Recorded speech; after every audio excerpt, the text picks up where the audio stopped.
अस्सलाम वालेकुम भाई, क्या हाल चाल है आपका? उम्मीद करता हूँ खैर ऑफिस से होंगे। आज के नए व्लॉग में मैं आपको बताना चाहता हूँ कि मैं गाँव पहुँच गया था और मैंने एक व्लॉग बनाया हुआ है जो कंस्ट्रक्शन के ऊपर है, जो मैं आपको बाद में अपलोड करूँगा और आपको दिखाऊँगा before after view of my home.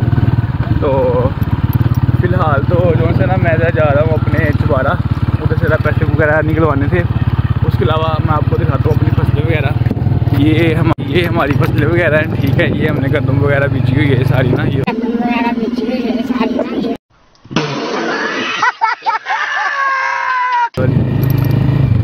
Check करें। ये सारा में लगाई हुई है। उसके अलावा ये दूसरे पौधे और ये सामने हमारे जो गाँव का कब्रिस्तान है वो ये वाला है। ये एक हमारा ट्यूबवेल है इधर। उसके अलावा आपको दिखाता हूँ, साथ साथ रिव्यू करवाता हूँ। इसके अलावा एक हमारा ट्यूबवेल ये वाला है और ये आपको जो नज़र आ रही है ना, ये जो फसलें नज़र आ रही हैं आपको, ये गंदम की, ये सारी हमारी हैं, ये हमने लगाई हुई हैं सारी। ये चाचू लोगों की है, ये वाली जो है। उसके अलावा ये कब्रिस्तान पे यहाँ से ऊपर जाते हैं, वो ऊपर में दरबार है जो है। उसके अलावा ये वाली एक साथ नहीं लगाई हुई, यहाँ बच्चे वगैरह खेलते हैं क्रिकेट वगैरह या कुछ। फिलहाल तो ये सारा ख़राब हुआ पर है जो इनका ग्राउंड वगैरह बना हुआ था छोटा सा। और ये सारा जनाज़ेगा है, वो हॉस्पिटल है गाँव का जो सरकारी है, गवर्नमेंट जो होता है, BHU। और उसके अलावा जो ये वाला ट्यूबवेल है ये भी दादा बुलूंग है। और ये साथ जो ये भी हमारी गंदम लगी हुई है वो साथ आगे उधर पहले हमने वो जो गन्ने का कमाद होता है वो लगाया हुआ था, लेकिन वो अभी ख़त्म हो गया। वो उधर नज़र आ रहा है लेकिन वो वाला हमारा नहीं है, उसके साथ वाला हमारा था।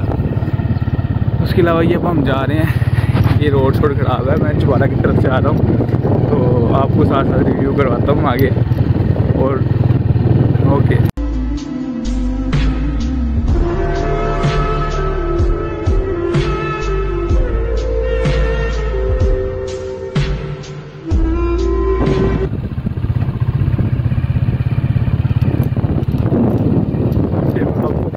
जो घर होते हैं मैं आपको दिखा रहा हूँ, जो शहर की लाइफ से बहुत ज़्यादा अपोजिट होते हैं। अबे साले, तभी मेरा माफ़ करना, गुस्से में इधर उधर निकल जाता हूँ। ये आप देख सकते हैं, ये मतलब ओपन ही हवेलियाँ बनी हुई हैं जहाँ जानवर वगैरह।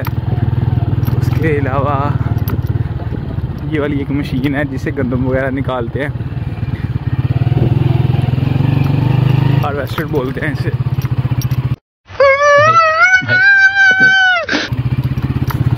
ये आप देख सकते हैं गाँव की सड़कें। दरअसल ये हमारा गाँव नहीं है, हमारा गाँव दूसरा है, ये साथ वाला गाँव है। और मैं ना बाय रोड नहीं था जा रहा क्योंकि बाय रोड बहुत ज़्यादा डस्ट होती है इस टाइम ना, गाड़ियाँ वगैरह गुजरती हैं तो डस्ट बहुत होती है। इसलिए मैं जो से ना वो ज़रा साफ रास्ते से जा रहा था कि जहाँ डस्ट वगैरह ना हो। रोड बेशक ख़राब है लेकिन ये एक बंदा डस्ट से बच जाता है। वो दरअसल बाल वगैरह रखे हुए हैं भरे, तो वो फिर जब डस्ट पड़ती है तो वो बड़ा ज़्यादा आवाज़ारी सी होती है फिर, इसलिए जो से ना रोड साफ़ देखते हैं। इसके अलावा ये आप देख सकते हैं, ये गांव की सड़कें हैं और यही गांव की बहारें हैं। यहाँ ये है कि हर बंदा दूसरे को जानता है। शहर में इस तरह का माहौल नहीं होता है, यहाँ तल्लुकात होते हैं इस तरह, मतलब लोग मिलते हैं, बैठते हैं, शाम को रात को इकट्ठे बैठे होते हैं, हवेलियों में हुक्का लगाया होता है, यहाँ सिगरेट नोशियाँ जो भी ताश वगैरह खेलते हैं वहाँ, मतलब कि अब इसमें प्यार होता है, बैठने का एक ज़रिया होता है कि चलो बैठते हैं, ठीक है। और ये पट्ठे हैं जिसका मुझे उर्दू में नाम नहीं आता, ये जानवरों के लिए। तुझे अक्ल है? तू क्या बोल रही है? चुप चुप हो जा, सातवीं फेल, चुप, एक शब्द नहीं बोल। तो ये सारा माहौल है ब्रो, आप देख सकते हैं। आपका भाई एक हाथ से गाड़ी चला रहा है और एक हाथ से साथ आपके लिए व्लॉग बना रहा है। और यही सारी गाँव लाइफ होती है ब्रो। तो हम भी इंजॉय करें, आप भी साथ इंजॉय करें और हमें सपोर्ट करें। बाकी ये देखिए, ये साथ यहाँ बच्चे वगैरह काम कर रहे हैं, ये फसलों को पानी वगैरह लगा रहे हैं और ये साथ हम भी चल रहे हैं।